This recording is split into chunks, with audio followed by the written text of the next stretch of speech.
Hello everyone, এটা ছিল ফেব্রুয়ারি মাসের ৮ তারিখের ভ্লগ। আমরা সকালবেলায় বেরিয়ে পড়েছিলাম কৃষ্ণনগর যাওয়ার জন্য। এখানে রেল গেটে নেমে পড়েছি। আসলে আমরা যাব মিনার্ভা পালপাড়া হসপিটালে। এখানে আমার মা অ্যাডমিট রয়েছে। আমরা পৌঁছে গেছিলাম ২টোর দিকে, কিন্তু মাকে দেখার টাইম হচ্ছে ১১টা ৪টে। তো যখন ৪টে বাজে তখন আমি মায়ের কাছে যাই। মাকে তখন অপারেশন ড্রেস পরানো হয়ে গেছে আর স্যালাইন তো টানছিল। আসলে আজকে রাতে আমার মায়ের অপারেশন হবে, তাই আমরা নিচে অপেক্ষা করছিলাম। বিকেলের দিকে একটু বাইরে বেরিয়েছিলাম। সন্ধ্যেবেলায় আমি একটা ব্রিটানিয়া কেক আনতে গেছিলাম, তারপরে করছিলাম অপেক্ষা। আসলে ১ সপ্তাহ আগে আমার মার গলব্লাডারে স্টোন ধরা পড়ে, তো তার জন্য অপারেশন। আর 10:30টার দিকে অপারেশন হয়ে যায়, এই যে আমাদেরকে দেখালো। তারপরে মায়ের সাথে একটু দেখা করতে গিয়েছিলাম, কিন্তু মা তখন একদমই কথা বলার অবস্থায় ছিল না।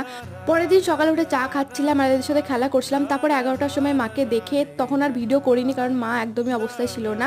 আর মুখ চোখের অবস্থা দেখছো। তারপরে আমি বাড়িতে চলে আসি, আর এখানে দেখেছো পুরো ট্যাঙ্কিটা একটা আন্তর্জাতিক বিমানবন্দর। রাস্তায় একটা কদবেল মাখা কিনেছিলাম, যেটা আমার ভীষণ প্রিয়। দেখা হচ্ছে পরের ভিডিওতে, বাই।